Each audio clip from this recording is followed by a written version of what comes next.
Welcome to your academy, Munilal sir. My dear students, आज class 6 के students के लिए subject English book the pact with the sun का chapter number 4 मैं special request के बाद एक्सप्लेन करने जा रहा हूँ। बहुत सारे छोटे छोटे बच्चों ने जो क्लास 6 में हैं हमें रिक्वेस्ट किया कि सर आप क्लास 6 का भी इंग्लिश पढ़ाएं। तो डियर स्टूडेंट्स, आज मैं क्लास 6 का ही इंग्लिश पढ़ाने जा रहा हूँ। आज जो टाइटल डिमांड की गई थी मुझसे वह यही है, द ओल्ड क्लॉक शॉप। तो डियर स्टूडेंट्स, बहुत ही इंटरेस्टिंग स्टोरी है द ओल्ड क्लॉक शॉप। चलिए एक एक वर्ड का एक्सप्लेनेशन मैं स्टार्ट करता हूँ। बहुत ही सिंपल सेंटेंस बनाकर, सिंपल लैंग्वेज बनाकर मैं इस स्टोरी को एक्सप्लेन करूँगा ताकि आप सभी बच्चों को अच्छी तरह से इस स्टोरी के एक एक वर्ड समझ में आ जाए। तो थोड़ा सा इंट्रोडक्शन है स्टूडेंट्स, आप देख पा रहे हो, लिखा है it's Christmas Eve and closing time for shops. यानी दिन कौन सा है? क्रिसमस ईव, यानी क्रिसमस के पूर्व का दिन था, यानी उसको हम लोग पूर्व संध्या बोलते हैं। यानी क्रिसमस 25 को यदि है, ठीक है, तो 24 तारीख 24 दिसंबर का दिन आप कह सकते हो। And closing time for shops, और दुकानें बंद होने का समय था। Ray's old clock shop is still open, लेकिन रे नाम का एक व्यक्ति है जो पुरानी घड़ी की दुकान चलाता था। ठीक है, रे जो है उस दुकानदार का नाम है। ठीक है, तो ओल्ड क्लॉक शॉप वह चलाता था और उसकी दुकान अब भी खुली हुई थी। Two shoppers call at this late hour, और कहता है दो शॉपर्स, यानी यहां कहो कस्टमर, दो ग्राहक, call at this late hour, इस लेट आवर में यानी विलंब से जो है दो कस्टमर उसकी दुकान पर आ जाते हैं।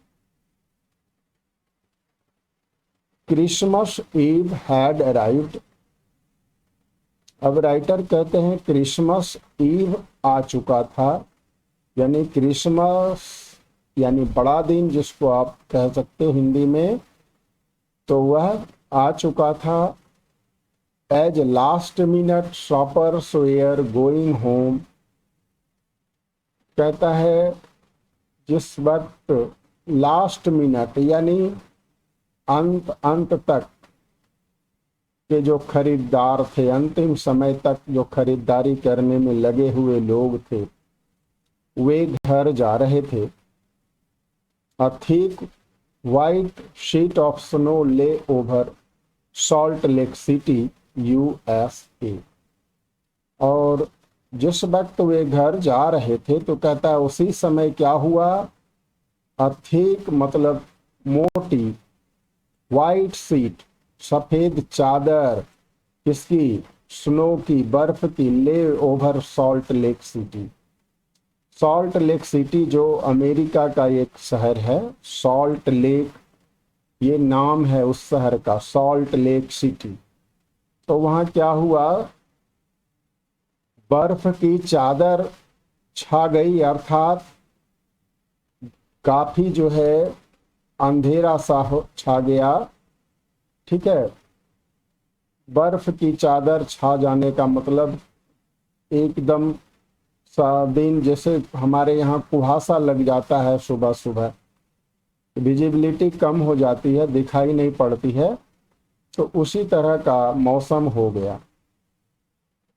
Yet the lights were still burning in the old clock shop as Ray, its old deep owner, worked on a clock he had sold that day.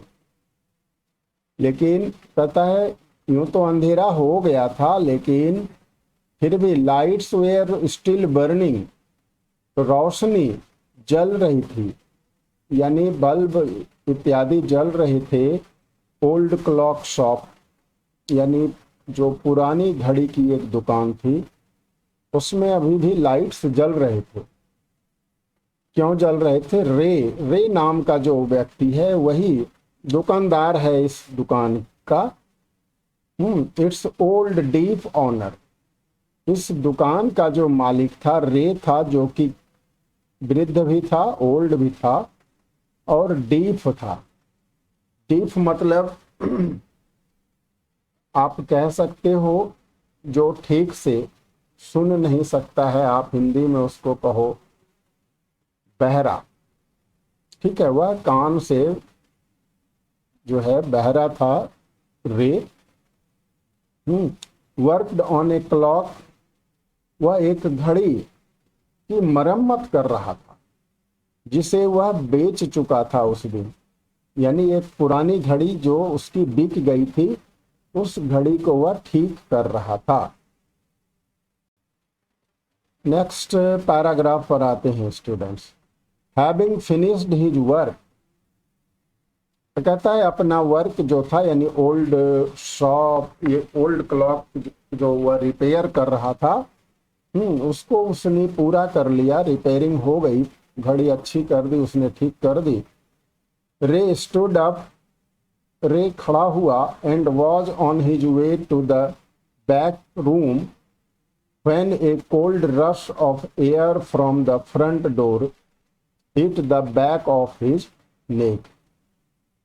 तभी जो है कहता है वह खड़ा होकर के अब जा रहा था, कहाँ जा रहा था? तो द बैक रूम, पीछे के कमरे में जा रहा था। तभी जो है कहता है एक ठंडी ठंडी हवा का जो है झोंका सामने के दरवाजे से उसके गर्दन के पिछले हिस्से से टकराई, यानी ठंडी हवा का झोंका उसकी बैक ऑफ हिज नेक लिखा हुआ है, गर्दन के पीछे टकराई। He turned to meet a last minute shopper, but his old wise eyes told him that this was not a shopper. पीछे मुड़ करके उसने देखा लास्ट मिनट शॉपर को, यानी लास्ट में, यानी दुकान बंद करते समय आने वाले एक ग्राहक को देखा। But his old wise eyes, लेकिन उसकी वृद्ध और बुद्धिमान दृष्टि ने टोल्ड हिम, उन्हें बता दिया, that this was not a shopper, बता दिया कि यह कोई शॉपर नहीं है, यह कोई ग्राहक नहीं है। ही saw two men on one in his 20s, कहता है उसने दो लोगों को देखा, उनमें से एक आदमी जो था वह लगभग 20 साल के थे, द अदर क्लोजर टू 50, और दूसरा आदमी जो था जो नजदीक खड़ा था वह लगभग 50 साल का था। ठीक है, द अदर क्लोजर टू 50 मतलब लगभग, यानी 50 के नजदीक, यानी दूसरा आदमी जो था वह 50 साल का लग रहा था और जो पहला व्यक्ति था वह लगभग 20 साल का दिख रहा था। The younger man remained at the door, और जो यंगर मैन था यानी जो छोटा व्यक्ति था, यानी जो 20 साल वाला था व्यक्ति, वह दरवाजे पर खड़ा रहा, और जो बड़ा आदमी था 50 वाला older man approached the counter with no sign in friendliness.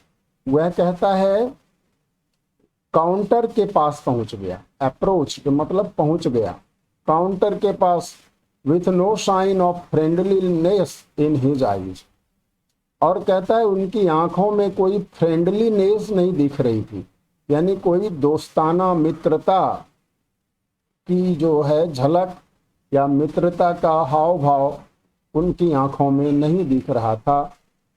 रे was able to hide his growing fear as he slowly pushed a notepad and a pencil across the counter. कहता है Ray was able to hide his growing fear. अब Ray जो है क्या किया, उसने अपने ग्रोइंग फियर को, रे जो है उनको देख करके जो डरता जा रहा था, उसने अपने डर को छिपा लिया, और तब क्या किया, धीरे से उन्होंने पुश कर दिया एक नोटपैड, आगे की तरफ धकेल दिया, और एक पेंसिल अक्रॉस द काउंटर पर।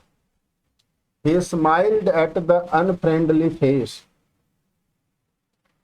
और रे जो है उस अनफ्रेंडली यानी जो ओल्डर मैन जो काउंटर के पास आ गया है उसको देख करके मुस्कुराया। Then pointed to his ears, और फिर रे ने अपने कानों की तरफ इशारा कर दिया। And shook his head from side to side, और कानों की तरफ इशारा करके साइड टू साइड मतलब लेफ्ट राइट अपने हेड को हिला दिया, यानी कहने का मतलब है कानों की तरफ इशारा करके लेफ्ट राइट जो हेड हिलाया, इसका मतलब हुआ कि उसे सुनाई नहीं देता है, ये उसने संकेत कर दिया। A quick look of surprise changed the man's face as he studied the notepad, then turned and said something to his friend. तो कहता है a quick look of surprise changed the man's face.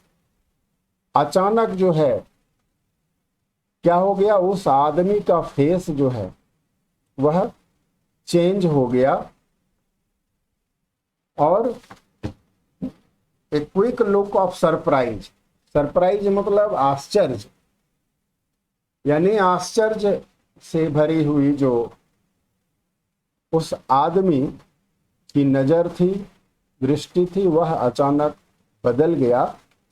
As he studied the notepad, जब उसने notepad को पढ़ा। Then turned and said something to his friend, फिर पीछे मुड़ गया और अपने फ्रेंड से कुछ बोला हुआ। Ray used the chance to look closely at the man. अब रे ने क्या किया, बहुत करीब से उस आदमी को देखा। Paying attention to the shape of a gun and a restless hand in the man's right coat pocket। क्या देखा, गौर से जब देखा तो उसको क्या दिखाई दिया, paying attention to the shape of a gun, यानी गन की तरह की कोई आकृति थी, उस पर ध्यान दिया।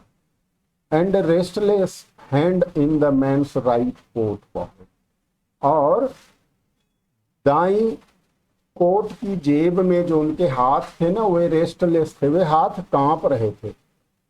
Anger boiled with in him, कहता है अंदर ही अंदर उसे गुस्सा आ रहा था। But it was kept down by an inner voice that said be still. कहता है उसको अंदर ही अंदर गुस्सा आ रहा था, लेकिन उस गुस्से को उन्होंने दबा के रखा एक अंदर की आवाज के चलते। अंदर की आवाज यानी उसकी अंतरात्मा की आवाज कह रही थी बी स्टिल, शांत रहो। He wrote on the note pad, may I help you, यानी रे ने नोट पैड पर क्या लिखा, नोट पैड पर कि मे आई हेल्प यू, यानी मैं आपकी क्या सहायता कर सकता हूं, यानी आपको क्या चाहिए। दुकानदार का ये जो है बोलने का स्टाइल है इंग्लिश में। यदि आप किसी दुकान में जाओगे तो दुकानदार आपको यही पूछेगा मे आई हेल्प यू। इसका मतलब ये नहीं हुआ कि मैं आपकी क्या मदद कर सकता हूँ, वास्तव में हुआ कि बोलिए आपको क्या चाहिए। For this first time the older man looked directly at रे एंड स्माइल्ड। अब कहता है पहली बार उस ओल्डर मैन ने सीधा सीधा डायरेक्टली रे को देखा और मुस्कुराया। अ क्रूएल मॉकिंग स्माइल, कहता है उसकी मुस्कुराहट क्रूरतापूर्ण थी और मॉकिंग चिढ़ाने वाली थी। दे बोथ अंडरस्टूड, वे दोनों समझ गए। Why he was there, why his friend remained at the door. अब कहता है दे बोथ अंडरस्टूड, वे दोनों समझ गए। व्हाई ही वॉज देयर, कि वह वहां पर क्यों था। Why his friend remained at the door, और उसका दोस्त दरवाजे पर क्यों था। They looked like man who were down on their luck. अब कहता है वे दोनों इंसान जो आए हुए थे दुकान पर ऐसे जान पड़ रहे थे जो मानो क्या थे, डाउन ऑन देयर लक, यानी वे मानो किस्मत के मारे हुए थे। And they are now ready to try something they would later be sorry about. और वे लोग कुछ ऐसे कार्य करना चाह रहे थे। They were now ready to try something, यानी कुछ ऐसी चीज की आजमाइश वे करने जा रहे थे। They would later be sorry about, जिसका उन्हें बाद में यानी आगे चल करके पछताना पड़ सकता है, अफसोस करना पड़ सकता था।